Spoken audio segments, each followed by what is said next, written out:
खबर आपको दें, तवानाई शोबे का गर्दिशी कर्जा कम करने के लिए 1250 अरब रुपए की सेटलमेंट के लिए IMF को दोबारा दरख्वास्त।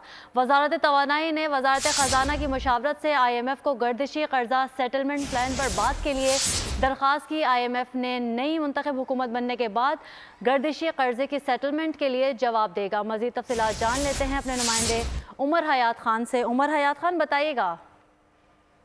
जी बिल्कुल, तवानाई शोबे का जो गर्दिशी कर्जा है उसको कम करने के लिए 1250 अरब रुपए की सेटलमेंट के लिए IMF को दोबारा दरखास्त की गई है। वजारत तवानाई ने वजारत खजाना की मुशावरत से IMF को गर्दिशी कर्जा सेटलमेंट प्लान पर बात के लिए दरखास्त की और IMF नई मुंतखब हुकूमत बनने के बाद गर्दिशी कर्जे की सेटलमेंट के लिए जो है वो जवाब देगा। और इससे कबल IMF तवानाई शोबे का 1250 अरब रुपए गर्दिशी कर्जा जो है वो सेटल करने का प्लान मानने से इनकार कर चुका है और प्लान के मुताबिक पेट्रोलियम सेक्टर के लिए 1000 अरब और पावर सेक्टर के लिए 250 अरब रुपए जो है वो कैश जारी की जाएगी। IMF से मंजूरी के लिए वज़ीर-ए-आज़म ऑफिस से भी IMF से बातचीत का इम्कान है।